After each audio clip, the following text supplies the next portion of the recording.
Before you can tune how combat feels, you need to understand the three data assets that control it. TBCS settings is the global behavior switchboard and is where all the global settings are set. It resides on the Bootstrap game object. TurnManagerSettings controls initiative and turn structure. It resides on the TurnManager game object. And third, the combat rules asset which implements the actual math, hit chance, damage, and initiative values. These three assets together define the combat identity of your game. We will go through every section you need to know. Open your TBCS settings asset. The first field is View Mode. Set it to 3D or 2D to match your scene. Getting this wrong causes pointer resolution issues. Your clicks will land in the wrong world position because the system is raycasting against the wrong plane. The second field is Combat Rules. This references the rules asset that handles all combat math. If this slot is empty at runtime, actors get 0 initiative and the turn order forms incorrectly. The system will log a warning but does not crash, which makes it easy to miss. Under the Moves header, you will find the Move with Facing checkbox. When checked, player-controlled actors will require a confirmation in order to set the direction the actor will face upon arriving on the destination cell. Now look at the Attacks section. These settings shape how every attack behave. Attack Directions controls whether actors can attack in 4 directions or 8. 8 directions means diagonal attacks are valid, which changes tactical positioning. Directions are scriptable objects which by default are suitable for square cells, but you can customize them to suit the shape of your cells, if, for example, you were to use hexagonal cells. Allow attacks through obstacles. Allows attacking through objects marked as obstacles. Leave it off unless you want actors to shoot through walls. Allow ranged attacks when in melee controls whether a ranged weapon can fire when an enemy is adjacent. Off means the actor must switch to melee or move away first. Below that is weapon attack click behavior. Confirm is the default. The player clicks an enemy, then confirms or cancels. Immediate is a one-click flow. Start with confirm. The aiming preview settings control the hit chance display. Note that this will only work if attack behavior is set to confirm.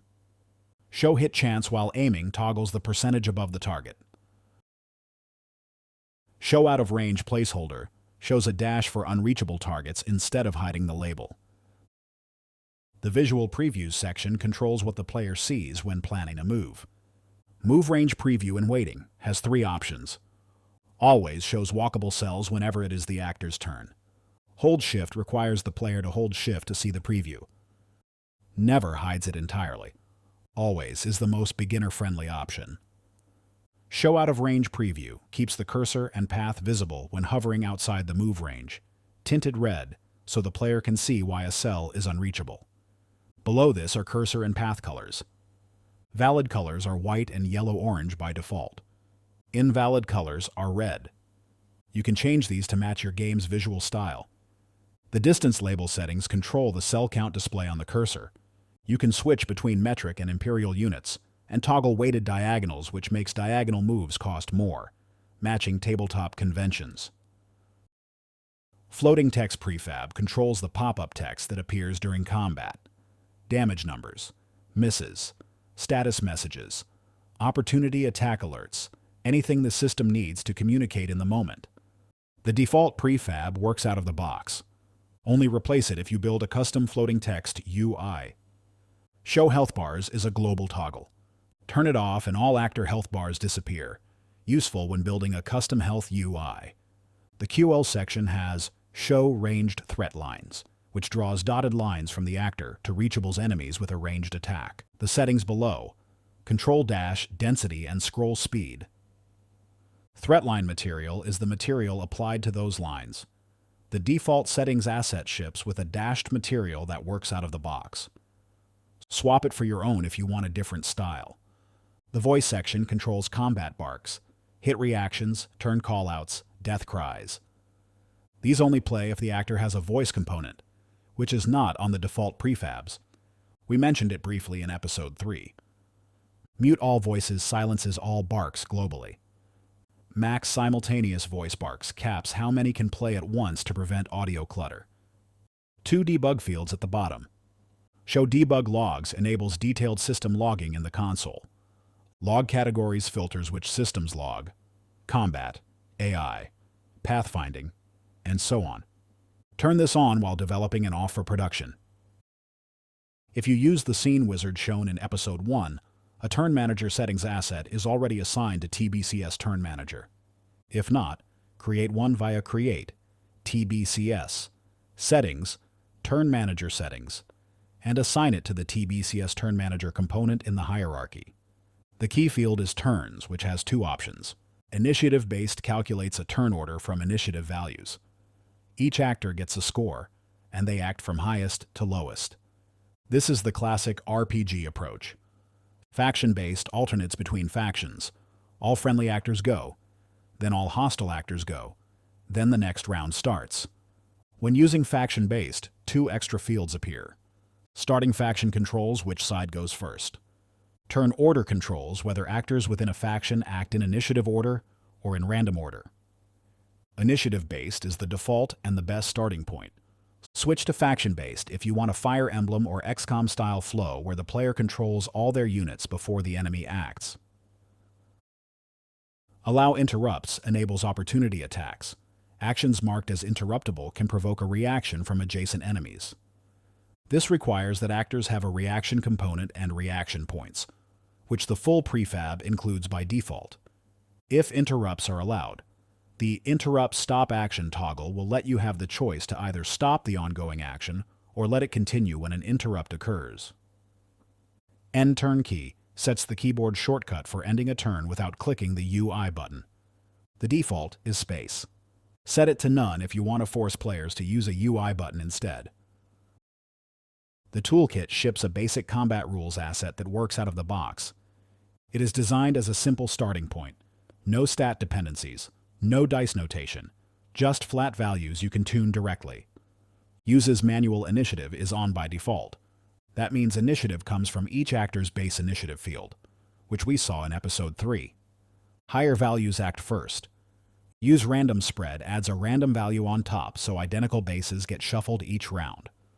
The spread defaults to 20, so an actor with base 10 could get anywhere from 10 to 30. Turn off uses manual initiative if you want initiative calculated from stats instead. The combat rules then call their own logic, and actors without a stats component receive 0. The offense and defense fields are flat values, both default to 10. Hit chance starts at 60% and shifts up or down based on the gap between offense and defense. If offense is higher, you hit more often. Damage is a random roll between damage min and damage max, 1 through 6 by default, like rolling a d6. This is intentionally simple. It lets you test combat flow without setting up stats or weapons. Once your flow works, you can swap to a richer rules asset. The Toolkit also ships 2 demo combat rule sets that show how to build stat-driven rules. Demo 1 is d20 based.